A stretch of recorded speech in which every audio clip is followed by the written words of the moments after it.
बिहार में चूंकि आज नई सरकार का शपथ ग्रहण होने वाला है, विधानसभा के जो चुनाव हैं वो संपन्न हो गए, जिसमें एनडीए को प्रचंड जीत मिली। और अब आज देखिए कुछ ही घंटों में बिहार की राजधानी पटना के ऐतिहासिक गांधी मैदान में नीतीश कुमार बतौर मुख्यमंत्री शपथ लेंगे। इसके अलावा उनके साथ 2 और विधायक उप मुख्यमंत्री के रूप में शपथ लेंगे। और कई ऐसे नाम हैं जो बताया जा रहा है कि आज कैबिनेट में मंत्री पद की शपथ लेंगे। अलग अलग कोटे से ये विधायक हैं। बीजेपी की बात की जाए तो 14 ऐसे विधायक हैं जो बीजेपी के कोटे से आते हैं, आज मंत्री पद की शपथ सरकार में लेंगे।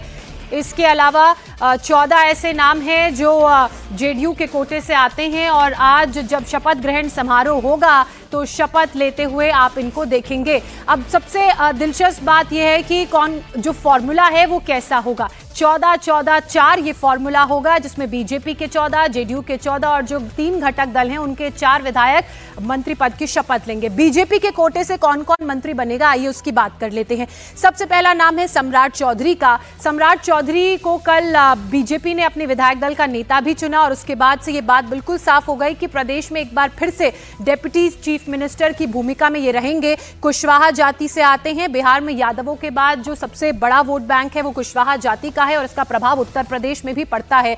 अब विजय सिन्हा की बात कर लेते हैं। भूमियार जाति से आते हैं, पिछली सरकार में भी डिप्टी चीफ मिनिस्टर की भूमिका में रहे हैं। इस बार फिर से सम्राट चौधरी और विजय सिन्हा आप बिहार की राजनीति में ने डिप्टी चीफ मिनिस्टर की भूमिका में देखेंगे। इसके बाद जो अगला नाम है वो है मंगल पांडे का। ब्राह्मण समाज का प्रतिनिधित्व करते हैं और इस बार बीजेपी के कोटे से मंत्री पद की शपथ लेंगे। संजय टाइगर का भी नाम सामने आ रहा है। राजपूत जाति से आते हैं और एक बड़ा मजबूत वोट बैंक भी है ये। और ऐसे में इनको जब टिकट दिया गया था तो जो सिटिंग विधायक हैं उनका टिकट काट के इनको टिकट दिया गया था और इनकी परफॉर्मेंस इतनी शानदार रही कि उसके बाद देखिए अब मंत्री पद के रूप में इन्हें बीजेपी जो है वो तोहफा देती हुई नजर आ रही है। तो ये वो तमाम नाम, तमाम चेहरे इस वक्त आप इंडिया टीवी की स्क्रीन पर देख रहे हैं, जिन्हें आज बिहार में मंत्री पद की शपथ दिलाई जाएगी। बीजेपी के कोटे से ये तमाम विधायक आते हैं।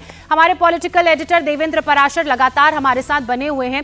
देवेंद्र, अब ये तो बिल्कुल क्लियर हो चुका है कि किस तरह का ब्लूप्रिंट रहेगा, कौन कौन से कोटे से किस तरह से विधायकों को आज शपथ दिलाई जाएगी, ये पिक्चर बिल्कुल क्लियर हो गई है।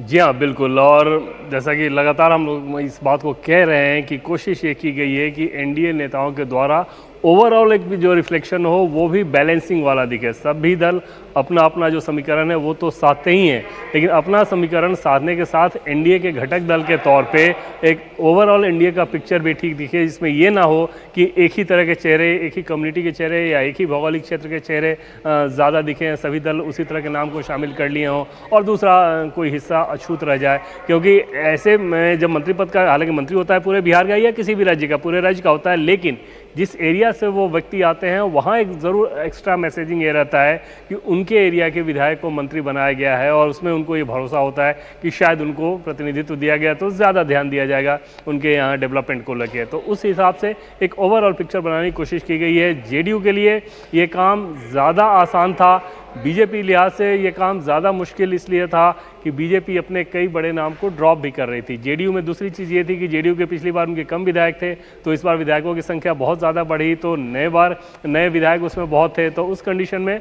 उनके लिए एक आसान काम था। अपेक्षाएं वहाँ उतनी ज़्यादा नहीं थी, बीजेपी में अपेक्षाएं ज़्यादा थी और वहाँ पर समीकरण को साधना इतना आसान काम नहीं था। लेकिन कल 11 बजे गृहमंत्री अमित शाह जब पहुंचे, लेकिन फिर भी जो लंबी बैठकें चली उसमें चर्चा हुई और जो नाम फाइनल हुए हैं उनकी जानकारी उन लोगों को दे भी दी गई है। अब बस कुछ वक्त का इंतजार, जब शपथ ग्रहण समारोह होगा और इंडिया टीवी की इस खबर पर मुहर लगेगी।